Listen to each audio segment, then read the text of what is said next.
45 రోజుల పాలనలో ఏకంగా 31 రాజకీయ హత్యలు జరిగాయి. 31 కూడా కాదు. ఇక్కడికి రాకముందు మా వాళ్ళు నాకు చెప్పిన సంఖ్య 36. 45 రోజుల్లో దాదాపుగా 36 రాజకీయ హత్యలు, 300కు పైగా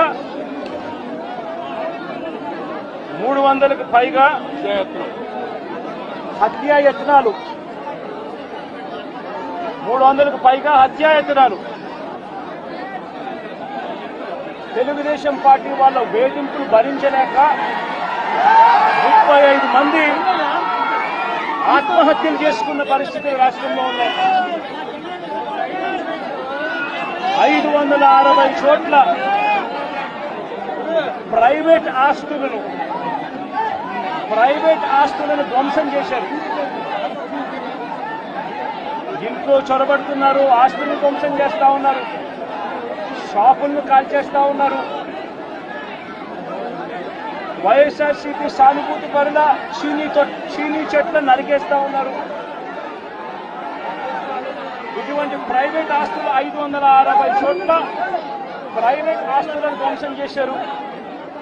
490 చోట్ల ప్రభుత్వ ఆస్తులను ధ్వంసం చేశారు. 490 చోట్ల ప్రభుత్వ ఆస్తులను ధ్వంసం చేశారు.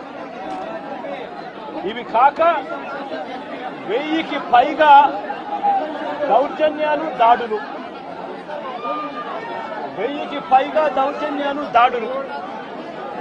ఈ 45 రోజుల్లో తెలుగుదేశం పార్టీ అధికారంలోకి వచ్చిన తర్వాత ఈ రాష్ట్రంలో ఇది లా అండ్ ఆర్డర్ పరిస్థితి.